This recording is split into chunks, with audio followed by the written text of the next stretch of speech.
Hi hello friends, வாங்க நம்ம கொள்ளு ரசம் எப்படி வைக்கிறதுன்னு பார்க்கலாம் இன்றைக்கி. அதுக்கு ஒரு 4 டேபிள் ஸ்பூன் அளவு கொள்ளு எடுத்து நல்லா செவக்க வறுத்து எடுத்து வச்சுக்கோங்க. 2 கைப்பிடி அளவு சின்ன வெங்காயம் தோல் எடுத்துட்டு நல்லா கழுவிட்டு பொடிசாக கட் பண்ணி வச்சுக்கோங்க. ஒரு லெமன் சைஸ் அளவு சின்ன லெமன் சைஸ் அளவு புளி எடுத்து இந்த மாதிரி நல்லா ஊற வச்சு கரைச்சி வடிகட்டி எடுத்து வச்சுக்கோங்க. இந்த மாதிரி தனியாக எடுத்து வச்சுட்டு நம்ம வறுத்து வச்சுருக்க கொள்ளை ஒரு மிக்ஸி ஜாரில் மாற்றிட்டு பொடிச்சு எடுத்து வச்சுக்கலாம். ரொம்ப நைஸாக பொடிக்க வேணாம். ரொம்ப நைஸாக போனால் ரசம் குழ குழன்னு ஆகிடும். ரசம் மாதிரி இருக்காது, குழம்பு மாதிரி ஆகிடும். அதனால் இந்த மாதிரி பொடிச்சு எடுத்து வச்சுட்டு ஒரு வானல் சூடு பண்ணி அதில் நல்லெண்ணெய் சேர்த்துக்கோங்க. கொஞ்சம் நல்லெண்ணெய் சேர்த்துட்டு கொஞ்சம் வெந்தயம் போட்டு செவக்க வறுத்த உடனே 4 வரமிளகாய் கிள்ளி போட்டுக்கோங்க. அதுக்கப்புறம் நம்ம பொடிசாக கட் பண்ணி வச்சுருக்க சின்ன வெங்காயத்தையும் எடுத்து அதில் போட்டு வதக்கிடலாம். கொஞ்சம் 2 கொத்து கருவேப்பிலை சேர்த்துக்கலாம். சேர்த்து வதக்கிட்டு நம்ம அது வணங்குற வரைக்கும் நம்ம ஒரு மசாலா ரெடி பண்ணணும். அது என்னென்னு பார்த்தீங்கன்னா, இந்த கடுகை வானல்லாம் சூடு பண்ணி அந்த கடுகை ஒரு டேபிள் ஸ்பூன் அளவு நல்லா வறுத்துட்டு பொரியிற அளவுக்கு வறுக்கணும். அதை கருக விட்டுற வேணாம். கருகி போச்சுன்னா நல்லா இருக்காது. இந்த மாதிரி நல்லா பொரிஞ்சு வர டைமில் ஆஃப் பண்ணிவிட்டு அதை ஆறுனதுக்கு அப்புறமா நம்ம பொடி பண்ணிக்கலாம். இப்போ கொஞ்சமாக மஞ்சத்தூள் சேர்த்துக்கலாம் அந்த ரசத்துக்கு. அதுக்கப்புறம் நான் மல்லி, ஜீரகம், மிளகு இது 3ஐயும் சேர்த்து வறுத்துட்டு நான் பொடி பண்ணி வச்சுருந்தேன். அதை தான் அந்த ரசத்துக்கு சேர்த்துருக்கேன்.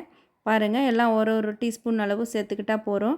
நான் எல்லாமே ஒன்றா போட்டு மிக்ஸ் பண்ணி வச்சுருக்கிறதுனால 2 டேபிள் ஸ்பூன் ஃபுல்லாக போட்டுக்கிட்டேன். அதையும் போட்டுட்டு இதுக்கு நீங்கள் பூண்டு சேர்க்க வேண்டியதில்லை. நம்ம கரைச்சி வச்சுருக்கிற புளியும் அதில் சேர்த்து கொஞ்சம் கொதிக்க விடலாம். கொதி வந்ததுக்கு அப்புறமா நம்ம இந்த பொடிச்சு வச்சுருக்கோம் இல்லையா கொள்ளு, அதையும் சேர்த்துக்கலாம். பாருங்கள், உப்பு கொஞ்சம் தேவையான அளவு சேர்த்துக்கோங்க.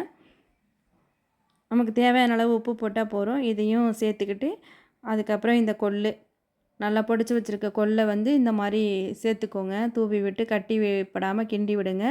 கிண்டி விட்டுட்டு நல்லா கொதிக்கணும் இந்த ரசம். ஏன்னா மற்ற ரசம்லாம் நம்ம கொதிக்க விட மாட்டோம். இந்த ரசம் கொதிக்கணும் நல்லா. அந்த டைமிங்கில் இந்த கடுகை ஒரு இடிக்கல்ல போட்டு நல்லா நசுக்கலாம். பவுட்ரு மாதிரி வந்துடும். நீங்கள் அம்மிக்கல் வச்சுருந்தாலும் அரைச்சிக்கலாம், மிக்ஸி ஜார்லேயும் போட்டு அரைச்சிக்கலாம்.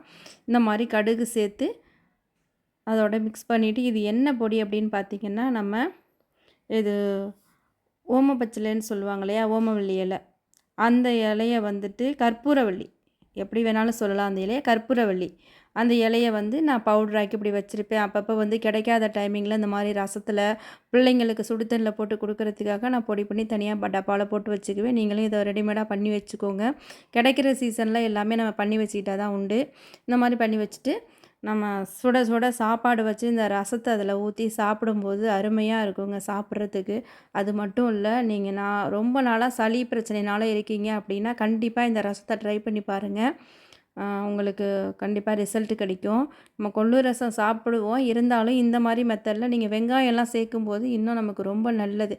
வெங்காயம், அந்த கற்பூரவள்ளி இலை பொடி, கடுகு பொடி இதெல்லாம் சேர்க்கும்போது நமக்கு சளி தொல்லையிலேருந்து சீக்கிரமாக விடுபடுறதுக்கு கொஞ்சம் வாய்ப்பாக இருக்கும். நீங்கள் ட்ரை பண்ணி பாருங்கள் இந்த மாதிரி ஒரு மெத்தடில். ஏன்னா அந்த காலத்தில் கடுகுலாம் வறுத்து பொடி பண்ணி சாப்பிட்றதுக்கு தான் கொடுப்பாங்க நம்மளுக்கு. சளி பிடிச்சிருந்ததுன்னா அதை எல்லாமே நான் ஒரே ரசத்தில் மிக்ஸ் பண்ணி வச்சுருக்கேன். அதனால தான் சொல்கிறேன். இந்த கற்பூரவள்ளி இலையும் ரொம்ப நல்லது நம்ம உடம்புக்கு. அதை இந்த மாதிரி கிடைக்கிற சீசனில் பொடி பண்ணி வச்சுக்கிட்டிங்கன்னா நமக்கு ரொம்ப நல்லது. தேங்க்யூ. நம்ம அடுத்தடுத்து வர வீடியோவில் நான் நிறைய ரெசிபி பார்க்கலாம். இந்த மாதிரி ரசம் வச்சு கண்டிப்பாக சாப்பிடுங்க. தேங்க்யூ.